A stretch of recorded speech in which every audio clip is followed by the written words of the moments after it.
One of the goals of this channel is to maintain the memory of great old video game soundtracks and to bring the gamers of those countries closer to it and where the respective game never got released. In this case, it is our friends in North America who primarily didn't get the chance to play one of my favorites from my childhood, Terranigma, a true gem.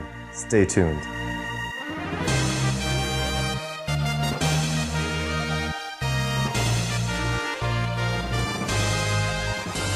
Hi guys, and welcome to a new episode of Let's Pause to Listen. There's an old question that can push hardcore fans' blood pressure to a critical level. Which one is better, Terranigma or Chrono Trigger? This is a tough one considering that Terranigma only came out in Europe, Japan and Australia, and Chrono Trigger coming to Europe only as soon as early 2009. This sort of marketing naturally creates opposing parties, but I say, stop the madness. Who cares what's better? Why not enjoy both? I will be making a Chrono Trigger video, and that's a promise. But being a dude from Europe, I gots to go with Terranigma first. Terranigma is the last part of the unofficial Soul Blazer trilogy and came out in October 95 in Japan and December 96 in Europe on the Super Nintendo Entertainment System. It is considered to be the last big game, le grand finale of the SNES. It came out in the same time when Nintendo 64 was about to be released. One last round of an incredible era. And boy did this action RPG rock. If you haven't played it yet and you have like 10 to 12 hours to spare, I can highly recommend that you get your hands on this gem and experience this ingenious adventure. You'll see the underworld, resurrect the overworld, revive flora and fauna, animals and humans, relive all the major inventions and revolutions of mankind, and you will be responsible for all of that. Basically, in this game, you're a god who's fighting with a staff. And that's awesome. Such a great task, and the consequential journey needs a soundtrack that is as diverse and adventurous as this one is, thanks to Miyoko Kobayashi and Masanori Hichiki, the composers of this masterpiece. This music is surprisingly orchestral, as you could just hear in the opening, and with excellent sound design. It makes you wonder how the hardware could even produce these high-quality instruments. The soundtrack itself is very intense at times. The game has its creepy, scary moments or even entire levels, and the music fuels this mood. As a counterpart, there are relaxing and comfortable moments, and the sound adjusts perfectly. Because you travel all across the earth and visit different places, the composers add respective musical elements. In China, you will hear music that is composed with the pentatonic scale, which has its roots in Southeast Asia. I went into greater details about this scale when I analyzed Chun-Li's theme in my Street Fighter II video. When you get to South America, you will of course hear some hot Brazilian rhythm. The trademark characteristics of this rhythm can sound a little chaotic, but it's absolutely not. It's all in perfect order. You need either two percussion instruments or just somebody who claps with their hands, and you let them both clap 3 times on one beat. The difference in the way they clap these 3 times is important. While the first one claps in perfect rhythm with 8ths and 16ths, the other one claps them in triplets. And you'll get this. Done. Brazilian rhythm. You start the game in the underworld in a time where hell froze over. Literally, look! It's all frozen! This is the underworld, here's the lava, and there are huge ice crystal formations. And you're the cause for that, because you simply couldn't keep it down in this peaceful village of yours. You just had to open Pandora's box, didn't ya?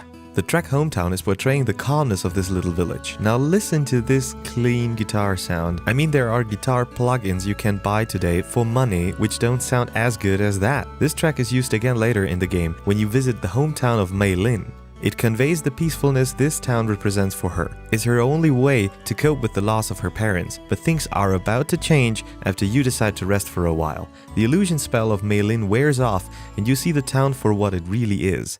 The tone changes dramatically and you're in the hometown of zombies. The quite soothing track Wandering Spirits is the weirdest you'll find in this game. It starts with the AC/DC's infamous Hell Spells, followed by this creepy sounding but ingenious melody. I've written it down here, but without any key, well, basically because it doesn't have one, nor does it have any tonal center. If you are a music nerd, you could of course try to wrap your mind around it. You'd say stuff like, these first 3 notes are a broken C augmented chord, which one could deduce from an A melodic minor of the C Lydian augmented scale. You can strike all of that, because none of the following notes will correlate to that. You admit defeat when you realize that this piece is actually atonal. This means that it is completely free from any music theory rules, and it doesn't give you anything to hold on to. We have no main tone, nor do we know where we are key-wise. And there, my friends, is the magic trick. Music nerd or not, this affects everybody. We tend to be afraid of something we don't know, or we avoid places in which we know we could get lost. The composers don't want us to know where we acoustically are, they want us to feel lost inside the music. This track is created to provoke the anxiety needed to turn the visit of this primarily so beautiful place into a full-on nightmare. You can hear this music again in Mosque, which is again perfectly placed because once you get there, you absolutely have no clue about what the heck is going on. Everybody is wearing these white black mage costumes and praise this Beruga guy, to whom we will come back later.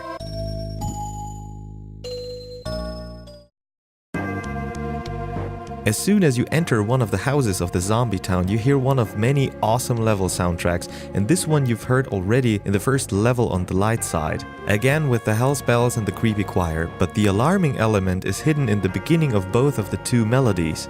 In the first melody, it is the movement towards the tritone.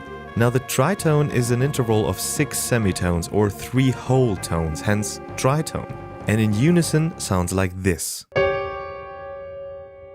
Not the prettiest, but essential in our Western music. It was called Diabolus in Musica, the devil's interval. That's why the Catholic Church actually banned this interval for centuries. It is the vital part of the dominant 7 chord, which makes our music pretty much work, so to speak.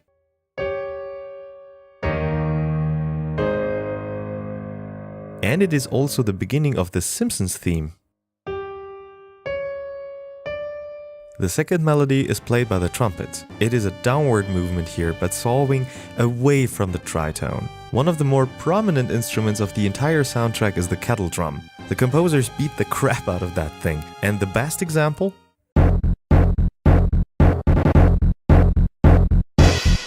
As soon as you enter the castle in Spain, you can hear this very intense, pulsating and dramatic music. This is where the soundtrack shows that it doesn't want to fall into any conventional traps at this point, because that is not the sound you would expect from a scary place like this. I mean, I remember these paintings freaking the hell out of me when I was a little boy. But no jump scares, no ghost screams, no nothing. The music stays true to itself to punch through, to keep the intensity and to bring more action into this castle level. But it is not always that serious.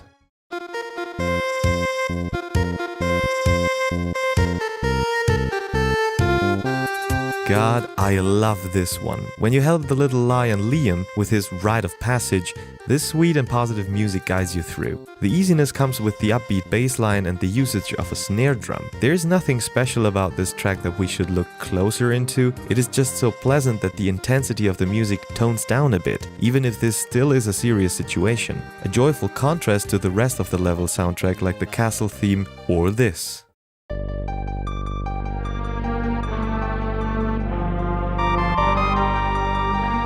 This is one of the most intense pieces. It's almost aggressively forcing itself onto you. It starts with this mysterious beginning which is not in the loop. Understandably, because it would actually disturb this beautifully overloaded mess this track really is. So much is going on in there. All the melody lines are interwoven. One voice starts, another one counterpoints it. On top of that, or better said under that, a pretty busy bass line. And if this isn't enough, there is a full drum set and a kettle drum hammering next to it. But still, the piece takes its time to let the melody develop, to establish its character and to overall present itself as an exciting track. It's also impressively reusable. It works perfectly with the mountain, ice and wood levels. The music of Terranigma is sometimes orchestrated elaborately, like in this case, but it can also get pretty complicated in terms of harmony, like in one of my personal favorites of this game.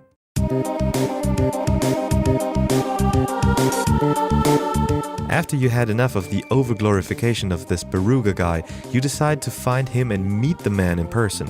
You start to look for him in his laboratory. At this point of the game, you have already heard most of the soundtrack because it keeps repeating and not that many new tracks appear. This kind of hits you out of the blue when you hear this completely new music for the first time in an environment you haven't been in before. The soundtrack of the laboratory doesn't only sound great, it also sounds not that complicated, but oh lord it is. I'm not gonna bore you with details, but the harmonic progression of this piece is a barely comprehensible mess. It kind of takes Danny Elfman's This Is Halloween approach harmony-wise, which makes way for a lot of acoustical surprises throughout the track. And this is in fact its core strength, which makes this piece stand out so much for me. The range of the stylistical elements the composers have used in this soundtrack is phenomenally large. Not only are they set on complicated music, they can do minimalism too. For instance, the mysterious Pit. This mysterious but also calm track only uses 3 voices. 2 voices sing only 4 tones, while the highest one sings a so-called glissando,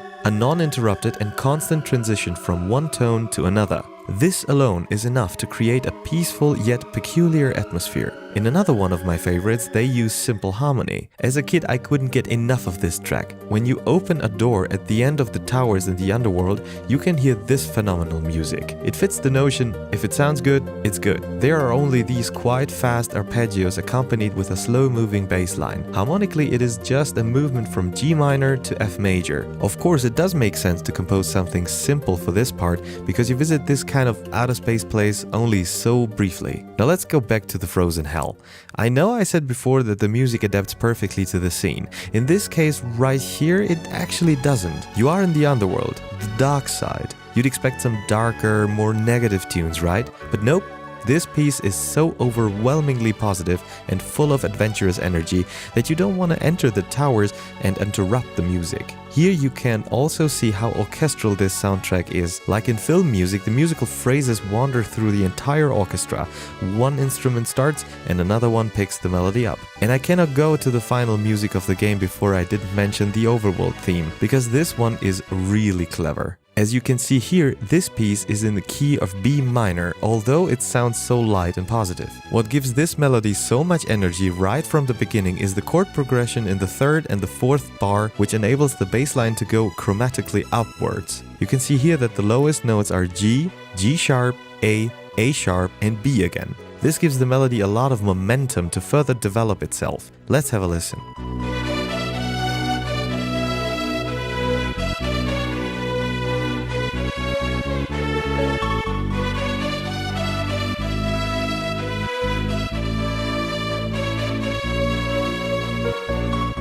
You see, now this is the reason why you want to punch people in the face who say that games are not art. Whoever thinks that, go ahead, screw yourself. And screw yourself hard, man. Let's end this video with your visit to the Gaia stone. You find yourself on these what appear to be infinitely long flight of stairs and these weird heads watching you. I love how the music turns into a 70s or 80s synthesizer sound revival. You have this frantic out of the rhythm background noise, a very high violin tone, and this synthesizer bass line coming in, which creates an uncomfortable atmosphere. Shortly after, you face the last 2 bosses who share the final battle theme. Remember this?